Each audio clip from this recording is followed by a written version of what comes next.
typically organic start to our webinar. If you haven't been to the come to the relational activism webinars before, then you are very welcome. And yeah, we hold them once a month. They're on a series of topics, and we've got some really interesting speakers for you this lunchtime. So yeah, you can kick back, relax, go and get yourself a cup of tea or another type of drink, and just listen in. And I'm really looking forward to listening in and learning from the range of people we've got talking today. So we're going to be on the call until 1 o'clock, aren't we, Rich? Yeah, 1 o'clock. We've got this broad and topic full of potential, which is family. We're going to be looking at sort of family good conference, and also broadening out to kinship care as well, the related topic of kinship care. That'd be fair to say, wouldn't it? Yeah. How are you doing today, Rich? Yeah, good. I'm excited to hear from the people that we've got lined up today, and I think especially in the child protection context, we all know that family can be an incredibly important resource, but sometimes in the busyness we can overlook and not reach out to people to the degree that maybe it would be helpful. And so thinking about approaches and systems that facilitate and enable us to do that is worthwhile. And so hopefully we can think about what some of those ideas and systems could be today, and remind ourselves of the value of family and the wider network. Yeah, I agree. And I don't want to get too meta on you, Rich, but I feel like, relational activism is about building alliances, getting into community, sometimes using formats like circles and ways in which we can facilitate participation and multiple voices. So Family Good Conference is a good one because it's a method, I think, in social work that a lot of people know about, and it's also a good one for us that have got are relationally activist inclined to sort of grab hold of, because it's it helps us to definitely connect and be relational, doesn't it? Yeah. And I think you're going to kick us off talking about Family Good Conference from a social worker, local authority perspective, Rich. Is that right? Yeah. I'll kick us off. So basically, I just wanted to talk briefly about Family Good Conferences and why I think they're important, but then move into some of the challenges that we can have as social workers in having conversations with parents and families about having a Family Good Conference. In my opinion, Family Good Conferences are one of the most child-centered, family-orientated, strengths-based and systemic interventions that a local authority can offer. And it's also just an incredibly ethically sound approach that incurs very few risks, in my opinions, compared to some other interventions. But the problem that I came up against is that a lot of families were reluctant to have a Family Good Conference or convene a family meeting. And in some ways, that shouldn't be surprising. It should be surprising that anyone agrees to them ever, and then normally there's 3 types of objections that I've come up against, which is one is that some parents believe that there isn't any reason to be concerned for their child, as the concerns by the local authority are no longer relevant, they're exaggerated or they're untrue, and some parents will just flat out deny and minimise the concerns. Another problem that we might come up against is that whether the parents accept the concerns or not, many of them feel apprehensive about inviting their family into a dialogue for various reasons, not least feelings of embarrassment and shame. And then thirdly, some parents will say that they don't have any family or friends that can be included.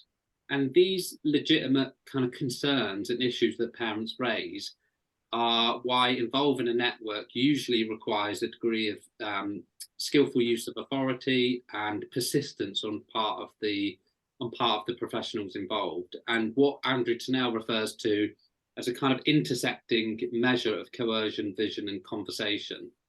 So just to look at these kind of three issues, the first one is around the denial of concerns. And this is really common within child protection, and it kind of exists on a continuum from full acknowledgement to complete denial.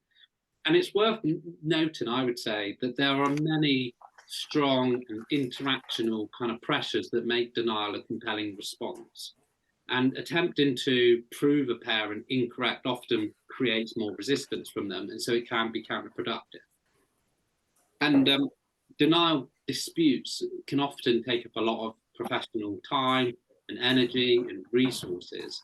And our impulse is to engage in these kind of denial disputes comes from the belief that that the main precursor to change is for parents to admit responsibility.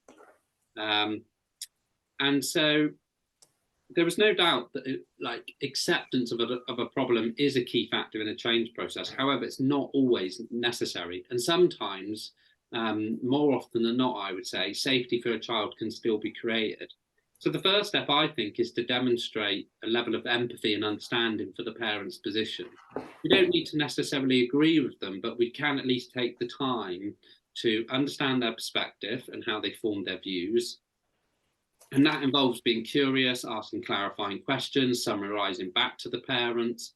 And often, not always, but often, this kind of interpersonal act in of itself will soften some of the parents' denial and will create an openness to discussing the problems. After that, we can then invite them into a conversation about the concerns that the local authority have. And we can explain to them, they don't necessarily need to agree, but we're opening a space where conversation can be had, where multiple perspectives can be considered. And then thirdly, we'll ask them, well, what would you like to happen? And often parents will say that, we don't want a social worker involved. That's not what we want. And so we can then say, well, that's great. We can agree on that as a mutual goal and then offer a solution that would help them to achieve this, which is a family meeting. And we can explain to them that the family meeting is a chance to bring together your family and friends and demonstrate that, one, that you have support. And we can say, look, social care are often worried when parents are looking after when they're looking after young children and they've not got much support, because parenting is exhausting and tiring and demanding. And so if we know that you've got a network and you've got support around you, then we'll feel less worried that if these concerns come up again, that you'll be left on your own to deal with them. Secondly, even if they don't agree with your concerns, we can explain that if I go back to my manager and say that we've had a meeting with the parents and their family to discuss the concerns, we've identified all of the strengths within the network. That will alleviate some of the concerns for my manager. And it also means that in the future, if another referral is received, the social worker can see that there's this plan in place to support the parents, and we might be less inclined to get involved again. In other words, it could deter future involvement and reduce the stress a lot that many of our families experience with our involvement. And thirdly, if there was an established network of family and friends, then children's services would be less worried. So that's kind of given them an explanation or justification for why they might benefit from engaging in support. The second issue is around the apprehension about inviting family and friends that some parents experience. And that's an understandable reaction. We'd only have to reflect for a moment on how any of us would feel at the prospect of inviting our friends and family around to discuss a problem that we're experiencing, especially one that induces feelings of shame, to appreciate how daunting that would feel and how daunting that would be. So it does take a tremendous amount of courage to open a dialogue up with friends and family. And often, when I've been involved with family group conferences, the parents will express relief afterwards. The experience lifts the burden of shame, and sometimes that they find that they have more support than they realised. But hindsight, unfortunately, isn't available at the point in which they're deciding to agree to a family meeting. So I think you can only empathise with them about this, and again, reiterate that although it might be really uncomfortable, it is one really very effective way to work towards social care not being involved in their family. In families where our involvement is statutory, for example, in child protection or pre-proceedings, we can stipulate through the skillful use of authority a kind of one minimum requirement. In other words, to demonstrate their commitment to addressing the concerns and hopefully come off the child protection plan, we can request that they identify, at least 5 people to agree to attend to a meeting. Now, obviously, we can't compel a parent to do this. You can't compel a parent to do anything. Therefore, you still want to them to feel encouraged, and it to be undertaken with tact and with empathy for their position to maximise the possibility that they'll be willing to attend such a meeting. Now, in my experience, it's quite rare that a parent will not want to do this. And one way, but it does require a degree of persistence. And one of the ways that I justify being persistent with this issue is that the parents is that I believe that when we can bring families and networks together, we have access to individual and collective strengths that, if capitalised on, can be the most powerful, effective and ethically sound intervention available within social work. And we therefore have this duty within our work to convey this to them. And then the third issue is around not having any family or friends. So some parents will claim that they have no friends or they have no family. And so we might need to do some support with them about identifying family and friends. We shouldn't just automatically view this as a problem. In fact, we should view it as a kind of an opportunity to have a conversation. And there are questions that we can ask that would help with this. For example, who are the people that have stuck with you at your best and worst moments in your life? Who have you relied on in the past when things have got really tough? What did they do for you? When you have good news or when you have bad news, who have you contacted? If you needed someone to care for the kids, who would you ask? So it's about being creative and thoughtful and not just accepting the first initial problem and thinking about questions that we can ask that might overcome some of those initial apprehensions or fears or challenges. So that's just three of the common hurdles that I've come up against in relation to families agreeing to do a family good conference, and some ideas about how to overcome some of those hurdles so that we can offer families this support that I think is really important. So I'm now going to hand over to Tim, and I think Tim is going to deliver a presentation with Carmen about family conferences. That's right. Yeah, thank you. Very perspicacious as always, Rich. That was fascinating. Lots of things there that made me think. And yes, Carmen, Carmen Al, are you there, Carmen? So Carmen and I are going to give the perspective from 2 people, one with lived experience, one with learned experience of FGC, of how family good conferences work from the perspectives of people that are developing and delivering FGC. And we've framed it up as 6 crucial conversations for people that do a family good conference, 6 crucial conversations. So I'm going to share a screen and get the old PowerPoint slides up here.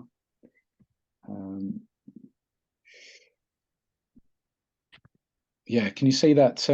Okay. Yeah. Yeah.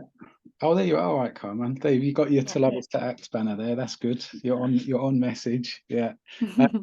Yeah. So the first one, because we've had a dialogue about this, haven't we? And first thing that you said to me was transformation. That we need to talk about transformation. Can you? Yeah, because I thought in general, people just having the concept like, oh, FGC is the tools we use to help family to sort out their problem, overcome the issues and stuff. But in fact, that if you look deeper, well, from my personal experiences, is actually a transformational process. You're starting this process with FGC. So FGC is a tool, is a process, is a model to at the end you flip back. It's a transformational practice, restorational practice. Yeah, so I think we have to look wider than just using it to sort out problems, but it's actually it helped the person to transform from their situation and grow from their situations, and it allowed this space to we can open honestly to see, to feel what is the problem there, you know, and we need to understand what is the problem there and how we going to deal with it. So but first step is, why do you say that? like Sorry to cut across you there, Carmen, but why do you say that? Why do you personally say that about transformation? Because a lot of time when people they are in you had a family good conference yourself, is that right? yes first, when I have the issues and I was like, I don't have the confidence and I have so much worry. I don't even know what is this. Is it something social workers to put on me to do it, you know? But in the fact that it's helped me to understand more of my situations and myself from myself. I didn't thought that I have the solutions to do it. I'm just like the meat on the table to whatever social worker told me to do, you know. I have no agency and everything, but in fact that it's helped me to gain my confidence, and I find myself and understand what I'm facing, what was my problem, and I have the confidence to overcome it with the support with the people. You know, my head was all over the place and no confidence and scare and all this kind of stuff. But when you after the sorry, no, I get cut across you again, Suz. That was the next thing that we were thinking about, wasn't it? About the future and how we think it's important to think about Family Good Conference, not just for those near-term decisions in child protection or, you know, on edge of care, although they're critical FGCs and can be very, very important for those families and for those children, young people, for those parents. But also FGC is a really good way for people to get together and think carefully about their shared future. And we've seen that with Lifelong Links, and, you know, the Family Rights Group have developed as a way of helping young people come together, have a meeting and a process which is really reflecting their identity, thinking about their aspirations for their life, and enabling them to think about who do they want to be part of their life as they go forward in the future. And we've seen that in Camden. And when you ask people later on, 6 months or more after they've had their Family Good Conference, in the little surveys that we've done, 8 out of 10 people say that they feel more in control and better able to cope with future problems, which I know was one of the other conversations that you thought it was important to have. And that's crucial for us to discuss resilience, in your view, Carmen. Because I think we could learn from the model, learn for what happened in the FGCs, that we have more open communication and we show empathy and we listen to each other and working together to the end goal, you know. And in the fact that this is not just the FGC things, but it could applied in your daily life. So this is what I have learned, and I found that person, you can find yourself, you can find your power, and this relationship have changed, you know, when I working in this small group with people to help me, to support me. So I think it is very positive if we could really work on it and think deeper of the FGC, how it could build my resilience back, and all other people can also find it, because it's family led, and it's I have my say to participate into the plan. Yeah. Yeah, and I think that also moves us on to thinking about our fourth crucial conversation, which is about the life course and how family good conferencing can be used at different times, at different stages in people's life, and also different points in the life of the problem as well. And I know in Camden, we've often in feedback, almost always in feedback, if we've done an FGC at that later stage where things have got more risky or difficult or complex, families have always said, oh, if only we could have done this earlier, if only we could have had this family good conference earlier, we think it would have been even more impactful and useful for us. And when we did research, because we started with Becca Dove, we started doing family good conferences in early help, and actually the research that the Early Intervention Foundation did found that 79% of families that had an FGC early remained free of the need for further intervention. So there's a bit of research backing up that idea that FGCs across the life course really work, and it's be important for all of us in local authorities or others that are developing FGC to think about that. And you thought that we ought to bring up connection, Carmen. Why that word connection? Because from my background, people tend to only share good news with the others, and then so end up I just keep the issue for myself. But with the FGC, also when you're facing with work with social service, you feel like, oh, you're powerless, you're ashamed of your situations, and then that's what I like, that the passive obedience. So I just need to get told what to do and everything. Yeah. And well, I think Carmen's frozen then. Our last one. Also, when I have the FGC and I thought I have no agency, like I said before. You hear me? Yeah, we can. Yeah, now. Hello. Yeah, I've got you. Hello.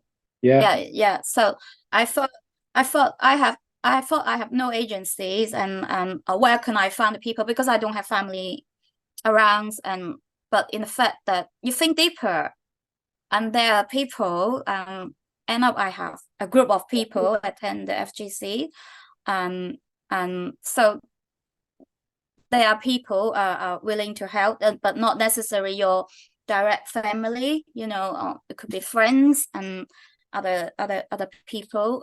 So, and I think I don't feel so alone, isolated anymore. I'm no longer a nobody, but actually people will dare to they are willing to help. So it improves the connection with each other and be more honest. So it has changed me as part of the transformations. It changed me how I communicate with people and my relationship with other people. Yeah. And also with the social service, with all the professionals. I'm another person from the FGC. I have learned, so that I think that is really important. The connection I have with other people. Yeah. And that speaks to the neighbourhood and the culture as well, doesn't it? And yeah, most definitely we know the story of Family Good Conference and its origins in New Zealand, and but where you can develop Family Good Conference and in community, and we're trying to develop as many self-referrals as possible in Camden and enable FGC to be claimed by the community and not just be gatekept by community. And we're lucky in Camden to have FGC coordinators that speak different languages, and so can provide that cultural competence when facilitating family good conferences. And I think that's very important as well. Well, that was our 6 crucial conversations.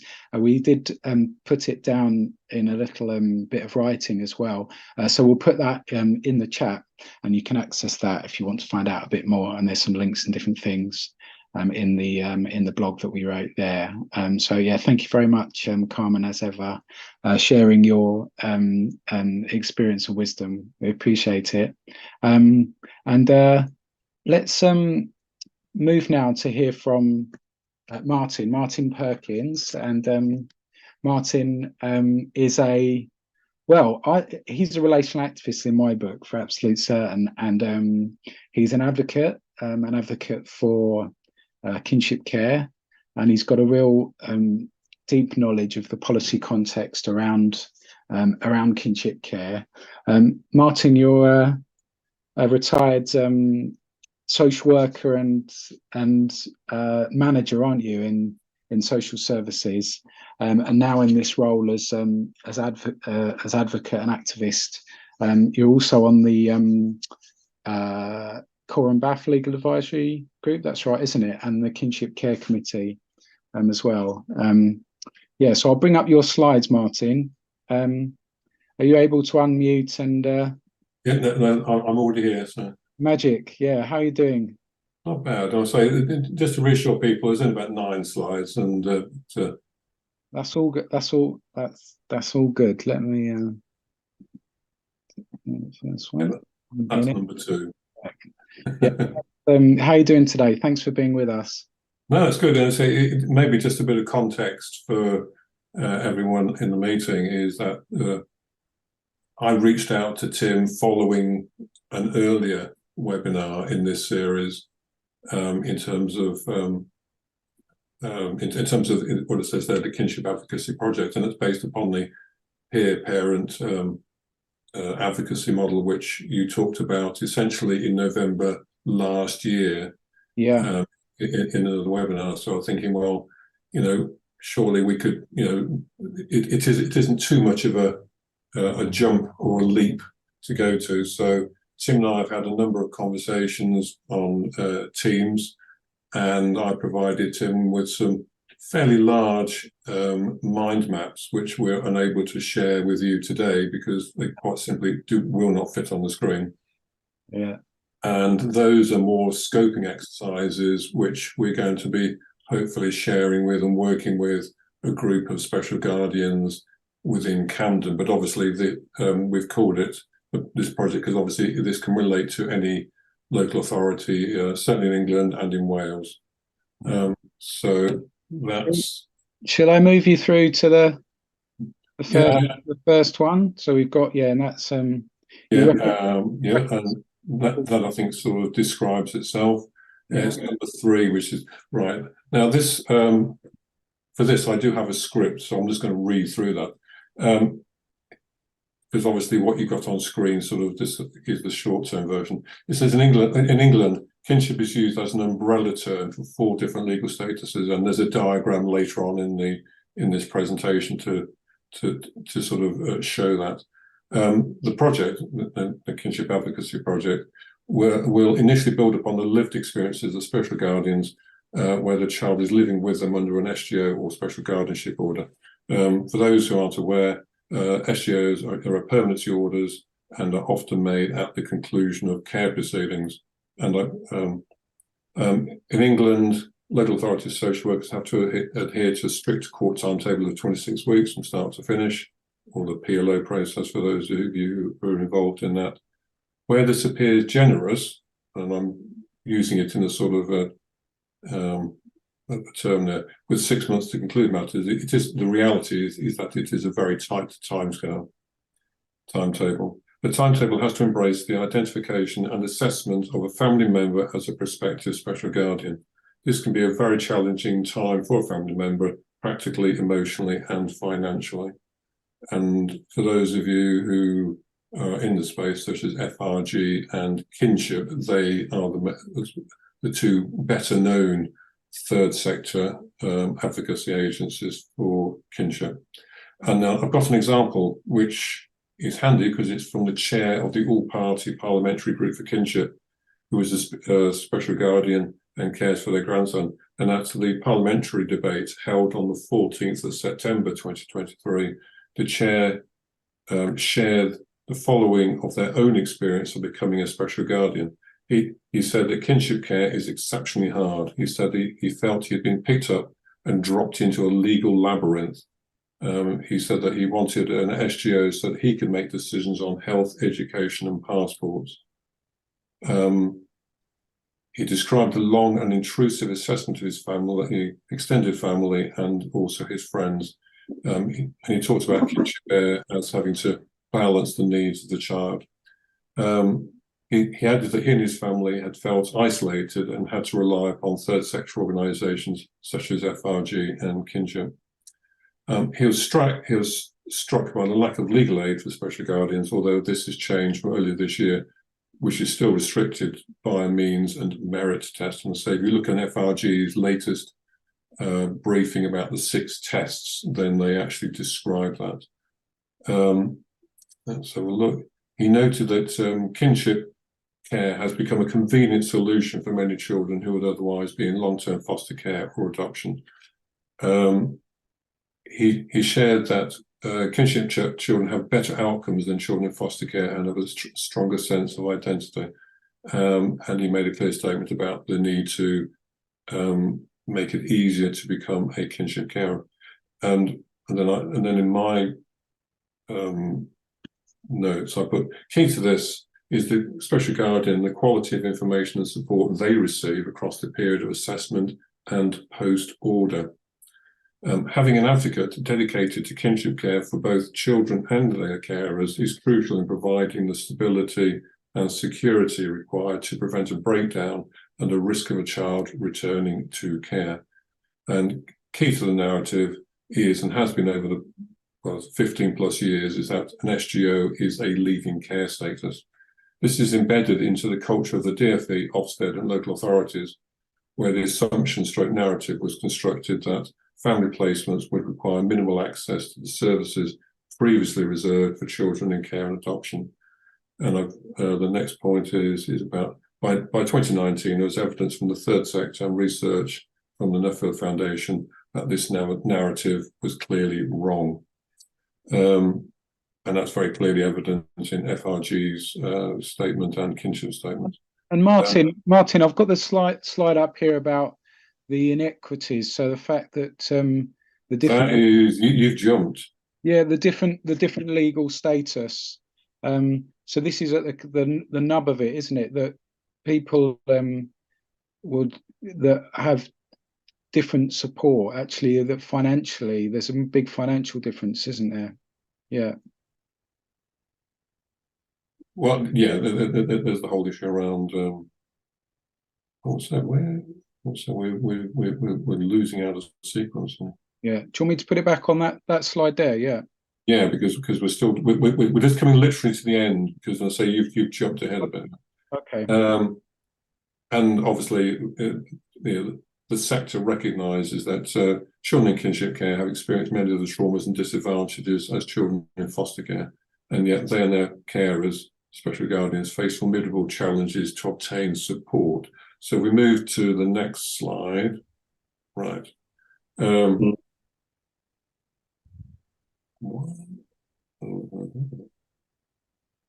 Okay. I think this one sort of speaks for itself in terms of about the different, and you would know from your perspective, Rich, as inside the council, that the local authorities have a different approach to the different legal status. Yeah. Yeah. Yeah. Yeah, absolutely. So, and again, this gets talked about in a future slide. So if we move on to the next one. Yeah. So, because we seem to be running right. Okay. Now, this is the diagram attempting to sort of show the different statuses on the left. You've got SGOs, child arrangements orders, private fostering, and kinship foster care. Now, and it also sort of distinguishes between formal kinship care and informal kinship care. So the space on the left, which is the formal kinship care, there is a debate that some of these should not be there. For example, the kinship foster care is essentially a looked after children status. These children are in care and the carers have been approved as foster carers. But the important sector is, well, the important bit is around the informal arrangements, where in a sense, nobody actually knows the true numbers or the demography of that, although there's comments by both FRG and Dr. Paul Shuttleworth about the overrepresentation of children of colour are within this sector. And for those of you who are wondering what the ASF means, it means the Adoption Support Fund, which was sort of extended for access for children who have an SGO, and that's where children who have been in care immediately before the SGO was made. So that's why that looks like that. Now, this diagram may well change later on. So we move on to the next slide. Now, this is courtesy of Dr. Paul Shuttleworth. Some of you will know Paul. Paul has commented in podcasts and webinars about the debates in respect of kinship care going round in circles. And I've added that kinship care is essentially stuck inside a silo culture of local authorities and third sector, and the DfE is essentially having a circular discussion. And so the slide itself is is self-explanatory, but we talked about kinship carers are clearly vulnerable, and it could be argued being exploited by the state as a low-cost care option for children who would otherwise be in care, and hence at the bottom of the slide where Paul talks about kinship care as a Cinderella service. The numbers of children in kinship care are, I suppose, first of all, the DfE does not know the true number. They're relying upon the 2021 census. There's talk of 160,000 children in kinship care, and that compares to over 80,000 who are in foster care. So kinship care is double the size of the care sector and adoption. And I've got some examples of where there's been one of the contentious areas for special guardians is about the exercising of parental responsibility and the lack of awareness amongst local authority staff, health sector, and schools as to what kinship is, and specifically about SGOs. And there's some examples about, if a child requires an anaesthetic at the dentist, going to hospital and requiring treatment, about special guardians being asked and challenged about their parental responsibility. And then we move on to some colour in the next slide. Now, this is, what I put here is that this is not an exhaustive list. This is just in a sense a representation of what a possible advocacy project could look like, and in terms of scope. So as you notice, there's one on there on the left called Questions for Tim Fisher. So, and Martin, we just got a message that one of the Camden carers has joined the call, which I didn't realise, which is fantastic. I think it's Jane, actually, if you're there, Jane. But we could maybe bring you in, Jane, to say hello in a moment. But we've got 3 or 4 minutes, Martin. Okay. Look at these. To look at these diagrams. Yeah. Okay. Well, I'm not going to walk around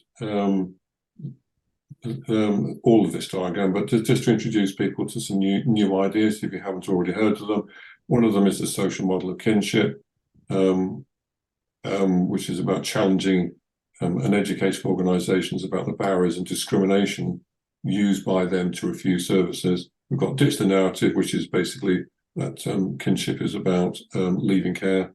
Obviously, there's co-design, and for those of you who read the small print, Chapter 2 in Working Together 2023 makes it a statutory duty on local authorities, and obviously the need for data mapping, because currently these children and carers are invisible. So if we move on to the next slide, then one of the key elements is about having what I've called here a kinship manifesto. Again, this is just a representation.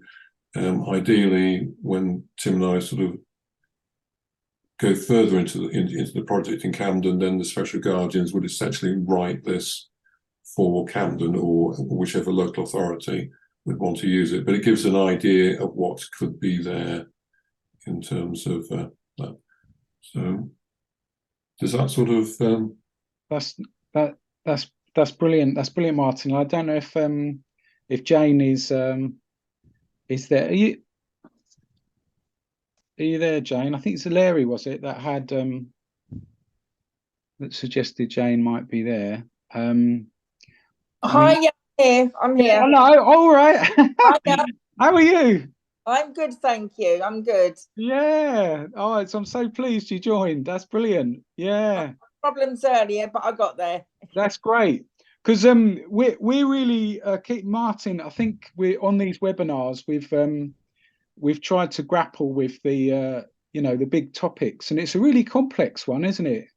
Kinship care. And I think what I love about what Martin brings to it is just he's got that understanding of the whole of it in all its complexity. But you've set up a group, haven't you, in Camden of kinship carers? Is that right? Yeah. We have, yeah. Yeah. And how's it going, the group? It's good. It's good. Without the group, we wouldn't get the support that we're getting there, the information and the knowledge that we're getting. So I'm having problems with my thing again. I can we can hear you loud and clear. Yeah, you're all good. Yeah. Yeah. So Jane, just hello, hi. I'm here, Eleni.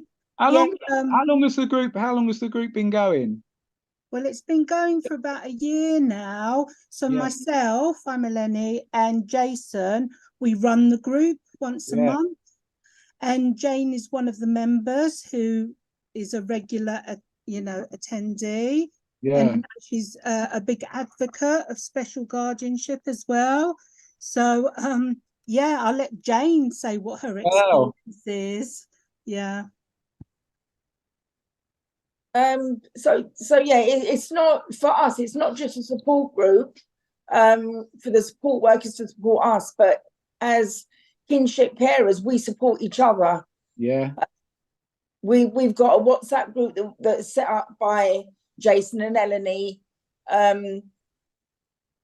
People within the group, if they got problems, we can text each other privately.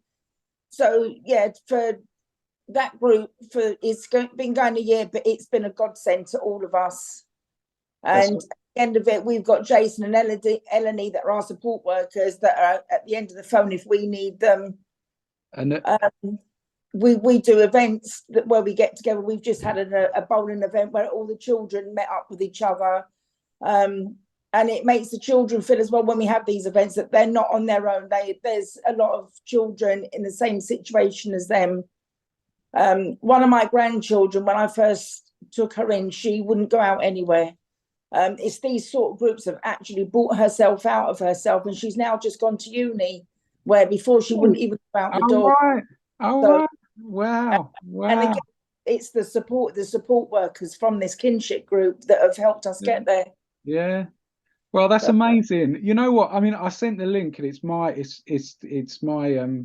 organisation as much as anything. The reason why this is a nice surprise, because I'm just really pleased you joined. And Martin and I've been saying to Martin telling him about this brilliant group that started, and so we're keen to come down and to chat with you about it. And I think that it's one of the things that's been good about these webinars and the work we're doing in Camden is we're joining up different people inside and outside the local authority and trying to get a bit of get our heads around thing and join people together. So if we can come down and see you, that would be more than welcome to come to the group. I can give you the dates for the October.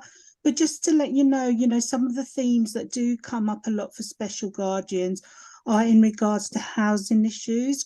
Issues around contact is a big one as well, because the complexities of managing the contact when it comes to basically, when there's like that relationship, that close relationship with birth parents. So it can be quite complex. And some other issues are around not having respite and activate, promoting that there should be more respite for special guardians because it's non-existent. Yeah. And also a lot of issues around education. Yeah. Because it's just not, for some reason, special guardianship children don't seem to be recognised as much as, say, like children that have been adopted or in foster care, but the issues are still the same. Yeah, so, our group is very much advocating for all these issues, and I'm sure there's lots more as well, isn't there, Jane, that does come up? It's like this, the funding we get for special guardian children, Pupil Premium Plus, that goes into the school. Yeah. We have had to fight for years just to get what we're entitled to. Where we needed a laptop, the school refused to help us with it, but the money that goes into the pot is for our children. Yeah. We was fighting for 6 months for a laptop for my granddaughter, where we shouldn't have to fight for that because that money is put into the pot for our children, for education. It's just little things like that we're not being recognised for, where, like Eleni said, if it was foster carers or adopted, they would get it with no problem, with no fight. But it's just like a constant fight for us. Well, I can see Martin nodding vigorously there. And, yeah. Well, I think when we get to meet, it'd be useful if the group has not already seen the mind maps. Yeah. Have a projector, because I think that could. We should do it with us looking. We can do that for sure. That was a love. Thank you so much to Jane and Aneri there. That was magic. Thanks for coming online, and Martin, yes, you're a diamond. Really appreciate all that you're bringing to us here. So thanks for joining. And we're gonna segue into Lorna now. So Lorna Stabler is a good friend of relational activism and Camden. She's a research associate. I was saying earlier, Lorna, that doesn't really fully encapsulate and encompass all of the things that you do. I mean, you're well across some of these debates, aren't you, about kinship care and family good conference as well? And I wonder, where would you like to start? I don't know if Rich, you had anything you wanted to say at this point. I saw you nodding along with the kinship care debate as well, but yeah. Yeah, no, I'm happy for Lorna to go where she feels like she would like to go. Yeah, all right. Yeah, yeah, that's fine. Lorna, how are you? Yeah, I'm good. I was just going to say, I've got the enviable task of, in the last few minutes, weaving together FGCs and kinship care. Sorry about that.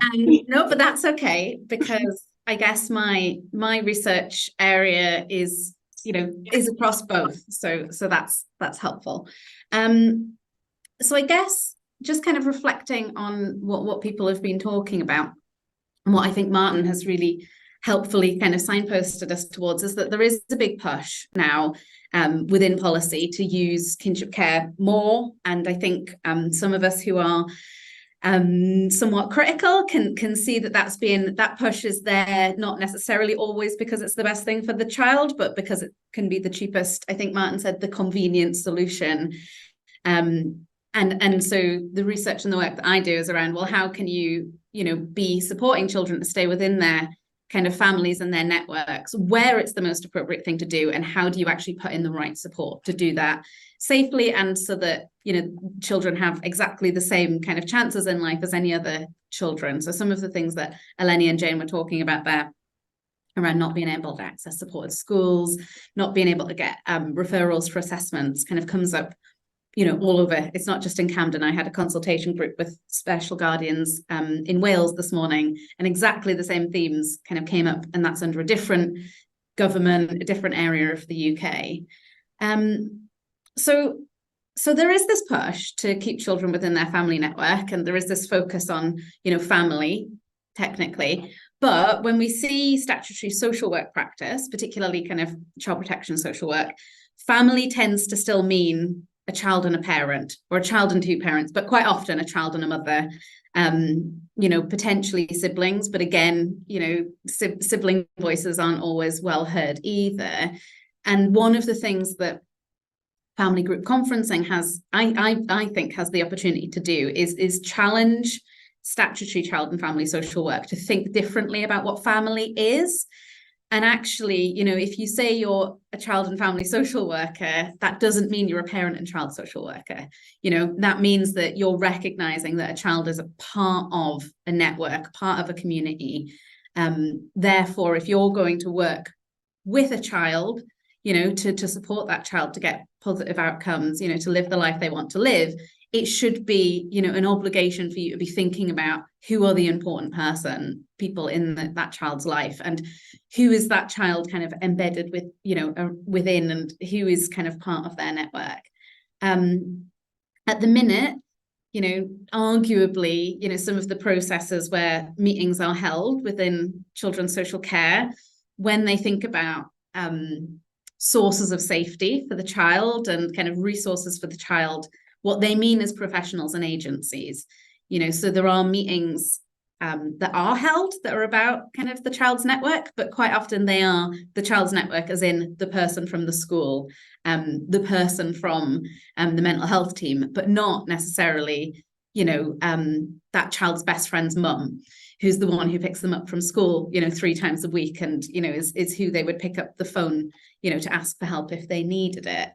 So an FGC, you know, for me gives that chance to say, okay, who, you know, what Carmen talked earlier about resilience.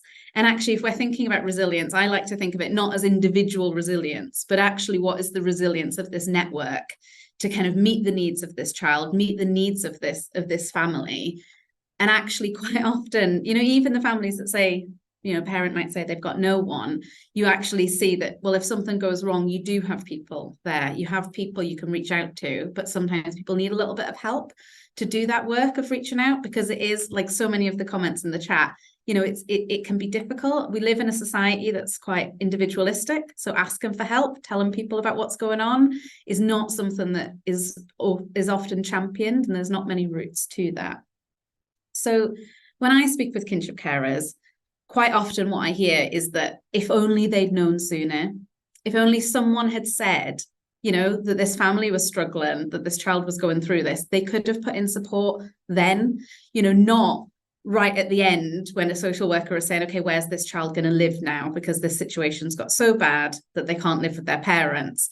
You know, quite often I'm speaking to kinship carers who just say, you know what, this could have been avoided. This could have been avoided if we'd known, you know, and we would have been able to take some of the pressure off. We would have been able to step in. We could have done weekends. We could have, you know, actually, you know, offered some of that support that now we're going to be doing full time. But actually there's such a barrier between, you know, families and social workers thinking about, you know, how do we do this? How do we bring people into the conversation when they need to be part of that conversation? So one of the things that I've been doing, so I've been working on a project looking at whether or not we can use a family group conference, not at this kind of later stage of when we're thinking about court and children kind of leaving their families, and not necessarily really early on, you know, in early intervention, where it can be really helpful as well, but also it has quite a lot of barriers, you know, in terms of people like feeling able to open up about what's going on. But actually, as soon as social workers start thinking that there are safeguarding concerns, so usually the route is you'd go into this quite agency heavy kind of what's called an initial child protection meeting. And all of the research around initial child protection conferences is that they're not great. I know there's plenty of social workers here, so I'm not going to say too much about it, but they're not great for families, but they're also not great for professionals, because a lot of information is shared. It's very overwhelming. And at the end, you need to make some decisions about what's going to be most helpful for these children. But quite often, the only person in there who's speaking up for the child, speaking up for the parent and for the family is is that one person. I know Camden's done amazing work around advocacy, but again, that's not the norm across the UK, that a parent would have an advocate there in a child protection conference. So I guess, you know, there's an opportunity there for family group conferences to take the place of some of those agency-led meetings where we say, okay, rather than saying the important people to be in this room making these decisions are, you know, a representative from school, a representative from health, a representative from, you know, whichever agencies are involved, you say, okay, the important people to be in this room now are, you know, the person that the child like would call if they were feeling ill, like the person who, you know, runs the child's, you know, football coaching sessions, who they say like it's really important to them. So it's trying to reframe some of the ways that we think about interacting with families from a social work perspective, to say not just that we can do an FGC, you know, kind of Richard was talking about some of those options to say, okay, we've got a child protection plan now, and one of those things is you've got to identify people within your network. What I'm trying to look at as part of this project is, do we even need that agency meeting if we can think differently about who should be involved in supporting that family? And could that be, you know, transformative? You know, can we think about, you know, Carmen was talking about transformation. Actually, can that transform how we see, you know, this family and this network and the opportunities that this child has, you know, in the future? And I'm going to leave it there. Sorry, I rushed through a little bit there, but I only had 8 minutes, so I'm going to put in the chat here just a link to the study so people can learn a little bit more about it and what we're doing, because it is quite a big study and I didn't want to get too in depth with it. Well, I think you did a wonderful job there of not just summarising it, but actually bridging to that really important work that you're doing nationally in England and in Wales, aren't you, Lorna? And could be a paradigm shift in child protection services. So yeah, we're really grateful you came, and I think we need to give some more space at another webinar, Rich, to talk about that some more, because that's really so. Yeah. We must keep an eye on. Yeah. I really like the kind of like you say, Lorna, the transformative possibility of having agents, of not having these agency-led meetings, which just are fraught with anxiety and fear and suspicion, and replacing that with these kind of family-led meetings and thinking about, from the child's point of view, well, who would you call if you felt unwell or worried or scared, and organising it around that set of ideas. And I also loved your challenge around, you know, we're not, social workers aren't parent and child social workers, we're family social workers. And I think that's a really good provocation for us to, you know, keep in our mind. Yeah, thank you. Yeah, but sadly we make a point of finishing the webinars on time, so grateful for all contributions. Let's continue that conversation, and we'll see you at the next webinar. Thanks, everybody.